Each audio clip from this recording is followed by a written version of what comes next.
Today's lesson is Prague, the city of 1,000 spires. Hi, everybody. I'm Roger. And I'm Helen. It's still summertime. It's early August right now, so you still have some time to travel the world. And if you've got the time and the money, you should probably head to Prague, which is a really delightful city in the Czech Republic in Eastern Europe. Yes, it's supposedly a very beautiful city. I'm sorry that I have not been there yet, but it's on my bucket list. And it's close to Vienna. So a lot of people, when they go to Europe, they do Prague, Vienna, that part of the continent. And Prague is supposedly a very beautiful city with rich history, rich culture, and a lot of modern things that are interesting to experience. Right, and we're describing it as a city of 1,000 spires. And when I see the word spire, I think of a church steeple, or the tall thing that grows out of a church and goes up into the sky and oftentimes has a cross on the top of it. So I can imagine that this city has a lot of churches, old churches, if you're into that sort of thing. So let's begin our lesson by listening to the first part and introduce you to Prague in the heart of the Czech Republic. Prague, the city of 1,000 spires. Located in the heart of Europe, Prague is the capital of the Czech Republic. This city features amazing architecture, fascinating historical sites, and unforgettable attractions. When you look out over the city, with all its churches and towers, it's easy to see how it got the nickname, the City of 1,000 Spires. 大家好，第一部分我们来介绍形容词 fascinating， 它的意思是迷人的、吸引人的或是非常有趣的。例如 The famous explorer told us some fascinating stories about his travels. 那位有名的探险家告诉我们他旅途中的迷人故事。又或者说 The film festival included a number of fascinating documentaries. 那个影展包含好几部非常吸引人的纪录片。另外补充这个字的动词 fascinate， F-A-S-C-I-N-A-T-E fascinate， 它的意思是使着迷或是强烈吸引。举例来说 The idol group fascinated the young audience. 这个偶像团体使年轻观众着迷。再举一个例子 The bright colors in the picture book fascinated the young child. 那本绘本中明亮的颜色深深吸引着年幼的孩童。再来我们看到形容词 unforgettable， 它的意思是令人难忘的。例如 My trip to Australia was unforgettable. 我的澳洲之旅令人难忘。又或者说 Seeing dolphins jumping into the air with my own eyes was an unforgettable experience. 亲眼见到海豚跳到空中是个令人难忘的经验。再来我们看到名词 nickname， 这个字的意思是绰号或是外号。例如 Amy got her nickname Voice from Heaven for the beautiful way she sings. Amy 因为她唱歌时的美妙歌声而赢得天籁的外号。或是 Addie is a nickname, not my real name. Addie 是绰号，不是我的真名。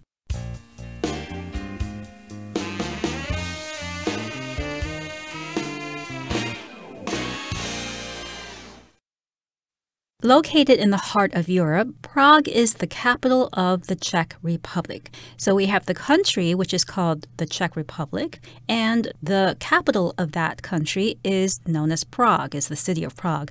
Now, this city features amazing architecture, fascinating historical sites, and unforgettable attractions. So this is a summary of all of the things that Prague offers. First, it has amazing architecture. Architecture is a particular style of building design or designing buildings, and it's a non-count noun. I could say, for instance, that Chicago has some amazing modern architecture or 20th century architecture, and Rome is the home of ancient architecture, which refers to a style of buildings. Right, not the buildings themselves. You would say buildings. I like the buildings in Chicago, or I like the architecture of those buildings. And it's also got fascinating historical sites. If something's fascinating, it fascinates you. You think, wow, that's really cool. I'm fascinated. It's extremely interesting. And also it has unforgettable attractions. Attractions are things that you can see that you won't forget about. So unforgettable means it's something you cannot forget. You will remember it for the rest of your life. And when you look out over the city with all its churches and towers, it's easy to see how it got the nickname the City of 1,000 Spires. So if you find some high ground in Prague and look across the city, yes, indeed, you will see lots of churches and towers and spires and steeples and things like that. And you'll understand, now I know why this city has this nickname, the City of 1,000 Spires. A nickname is an informal name for something. You may have friends who have nicknames, like when I was in high school, my nickname was Bughead because my head was really big and I looked like a giant insect, so my nickname was Bughead. I think it's because of my hairstyle at the time. It was kind of bushy, a big afro or whatever, so that was my nickname then. Helen, have you ever had a nickname in your life? Yes, unfortunately, yes. When I was in elementary school, they called me Helen the Melon because I guess they couldn't think of anything better, and melon rhymed with Helen. What an original name, and you don't look like a melon at all. But in any case, that's the nickname of the City of 1,000 Spires. The nickname of Paris is the City of Light, etc., etc. Okay, that brings us to the end of the first part of our lesson for today. Let's listen now to the second part. Dating back to 870, Prague Castle is the largest ancient castle in the world and has been charming visitors for over 1,000 years. The vast castle complex contains more than 24 buildings, from the old royal palace where the kings of Bohemia used to live to the official residence of the Czech Republic's president. 第二部分我们看到单字 residence， 它是名词，指的是住宅或是住所。例如 The White House is both the residence and workplace of the President of the United States. 白宫是美国总统的住宅，同时也是他工作的地方。或是 Only the incredibly wealthy could afford such a luxurious residence. 只有真的很富有的人才能买得起如此豪华的住所。另外补充相关单字 resident， R-E-S-I-D-E-N-T resident， 它是名词，指的是居民或是居住者。例如 After the typhoon, many residents of the city were without power. 台风过后，许多城市居民都没有电可以用。又或者说 Local residents complained that they didn't have enough parking spaces. 当地居民抱怨他们没有足够的停车位。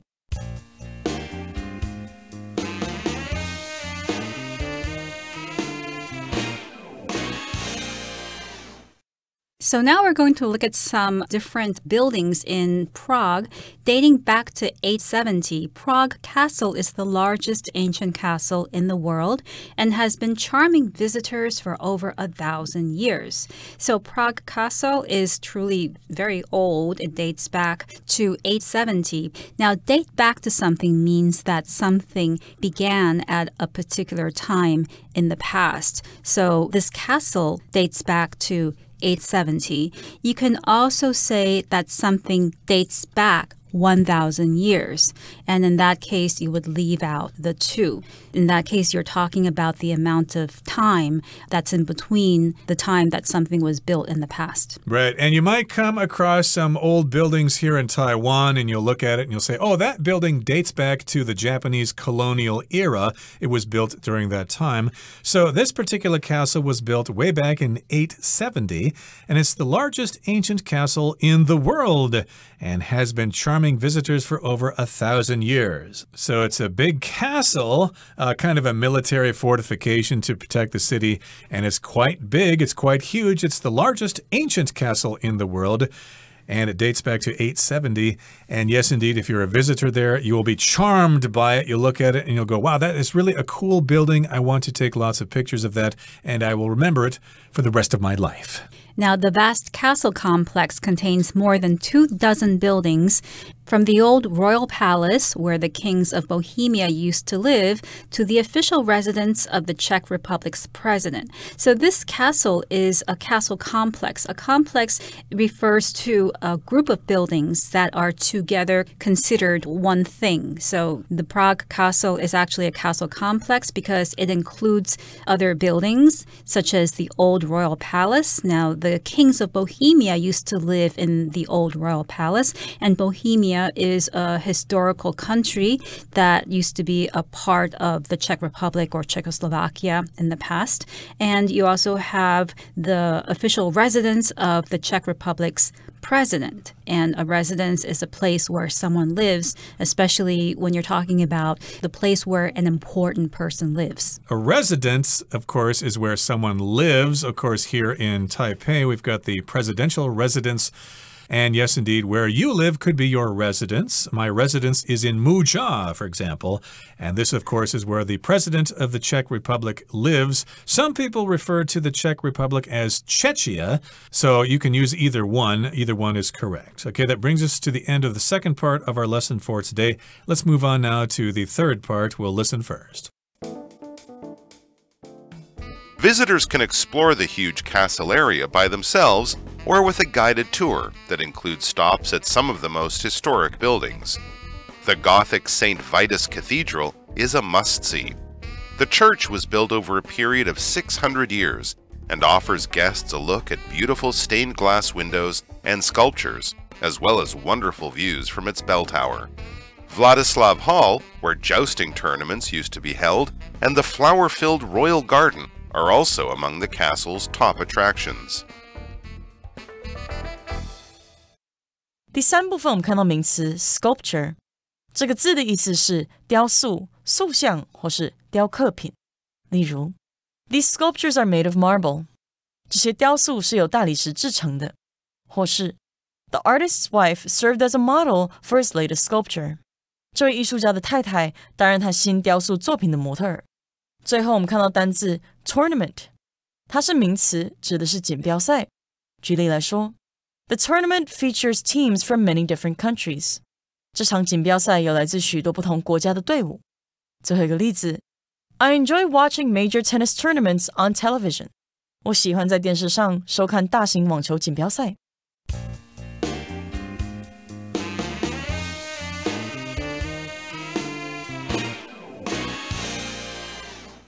So we're still talking about the Prague Castle, and visitors can explore this huge castle area by themselves or with a guided tour that includes stops at some of the most historic buildings. So you have two options. Either you can go there and look around yourself, or you can go with a guided tour. A guided tour is a tour where you have a guide, where somebody leads you from one place to another and explains the place's historical significance and gives you background about what you're looking at. So it might be more meaningful. You'll learn more if you go with a guided tour.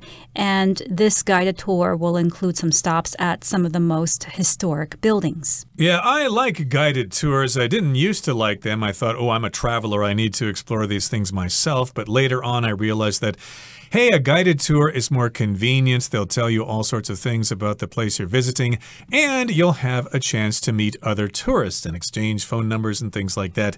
So yes, indeed, you can learn about this huge castle, this complex, through a guided tour, and you'll stop at some of the most historic buildings in this complex.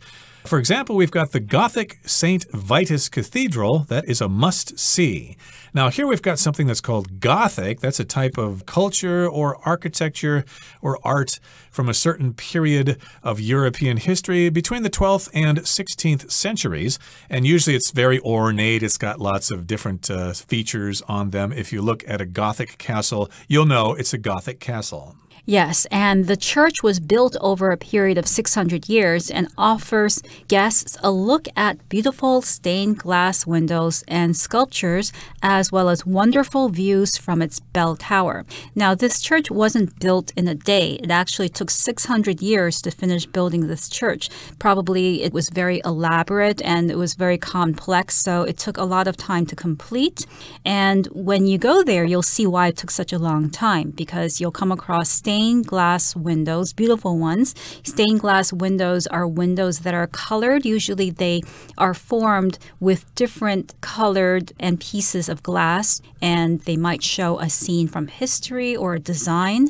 And they usually cast a very colorful, deep light into the church or into the building where the stained glass windows are found. And you will also see sculptures. Sculptures are works of art made by shaping something solid like stone or metal or wood. And a common thing that you might come across when you go to Europe are marble sculptures, sculptures that are made from marble. Indeed. And of course, stained glass windows are usually in churches, and they often depict scenes from the Bible or Bible stories, and they're quite cool. They have different sorts of colors, and they are not prepared by simply slapping some watercolor on the glass surface. I believe the process for creating stained glass windows is quite complex, and it takes a long time, and you have to be specially trained to make such windows. But still, when you see the results of the work of those artisans, you will be quite impressed, even if you're not a Christian.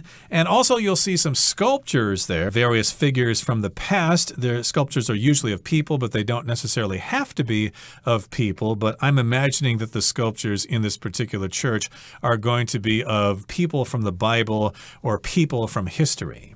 Yes, and you also have Vladislav Hall, where jousting tournaments used to be held. And the flower-filled royal garden are also among the castle's top attractions. So Vladislav Hall is a place where jousting tournaments used to be held.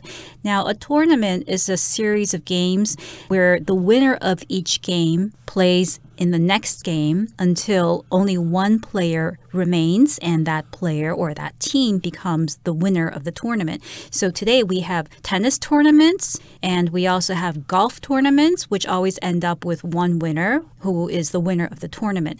But here we're talking about jousting tournaments, and that's something that used to take place in medieval times. So we were talking about the Gothic period, Gothic style. Jousting tournaments also existed during that time. And jousting is basically a type of fight or a sport where two people ride on horses and they ride towards each other, and they're holding these long sticks or lances, as they're called, and they try to knock each other off their horses with the lance. And that was supposedly something fun to watch. Right, and this, of course, is a tournament. Well, you have lots of individual matches. I should mention that when we talk about sports competitions, we have different words depending on the competition's nature. Like if you have one person competing against another person, say in tennis or badminton, we would call that a match, a tennis match or a badminton match. But if you have two teams playing against each other, then that would be more likely a game, like a baseball game or a football game or something like that. But in soccer, though, oftentimes they will call that a match as well. Hey, let's go to the soccer match or the football match tonight. So it kind of depends on the situation here. I've often heard people say, hey, let's go to the tennis game. That's wrong. It would be a tennis match. And in this particular case, we've got jousting knights who are wearing armor, and they fight each other using those long spears, as you said, those long lances. And, of course, they used to hold these jousting tournaments there. It may have been quite violent, actually, because I believe when the knights jousted with each other, they could seriously injure or kill each other. Yes, and it was probably something very interesting to watch. So aside from Vladislav Hall, which was the place of jousting tournaments, there is also the Royal Garden. Now, the Royal Garden is flower-filled, which means that it's filled with flowers, and it's also one of the castle's top attractions. So this castle actually has a lot to offer. You can probably spend the entire day there if you wanted to take a guided tour to understand a bit more about its history. And there are a lot of structures in there to look at. You can go to the cathedral to look at the stained glass windows. You can go to Vladislav Hall. You can take a walk in the Royal Garden.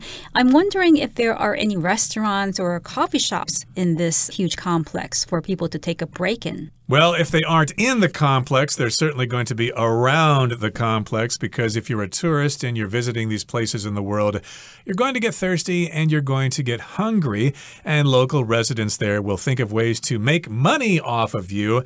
And I'm guessing that the restaurants or coffee shops around this particular complex are going to be expensive because they know the tourists are at their mercy. So if you're an informed tourist and you do some research, you can probably find some reasonably priced restaurants and coffee shops away from the touristy center there.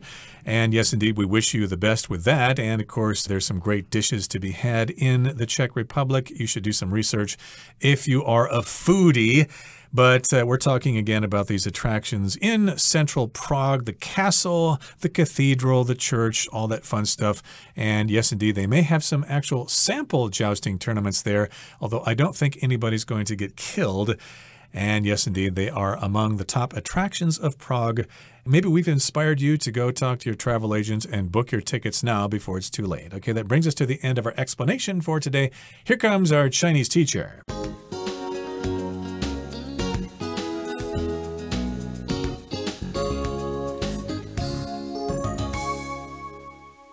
各位同学大家好，我是 Hanny。 我们来看今天的文法重点。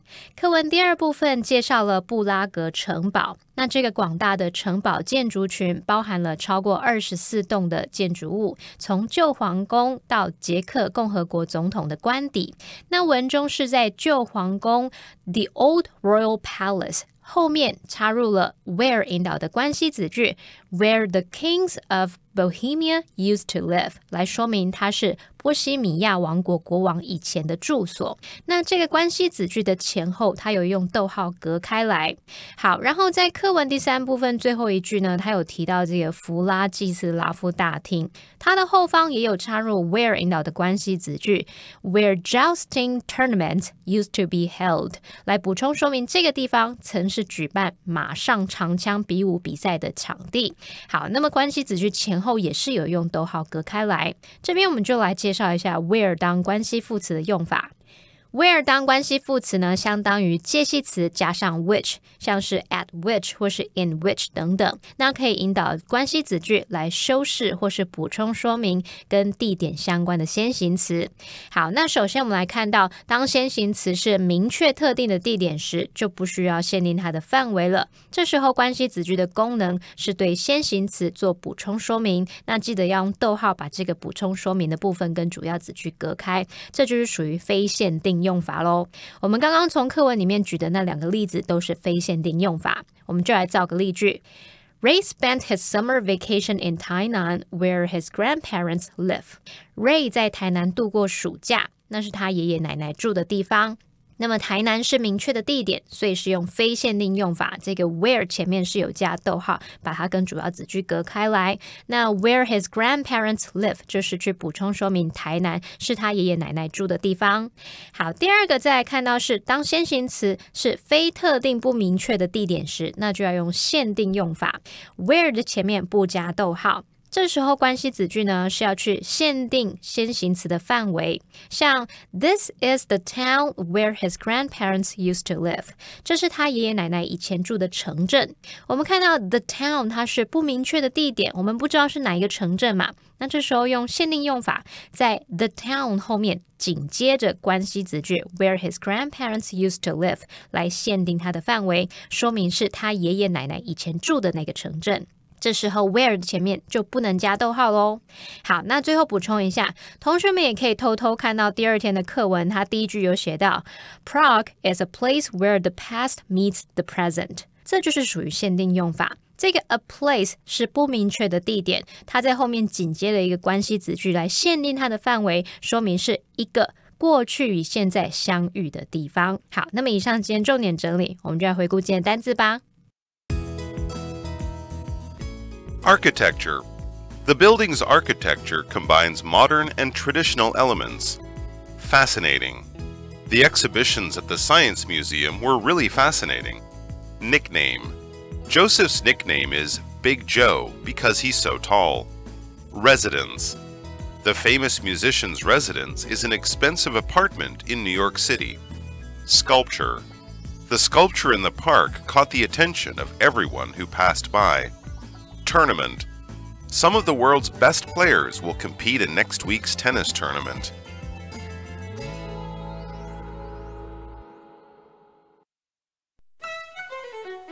Well, everyone, today's article has come to an end, and I sure hope you enjoy reading along with us.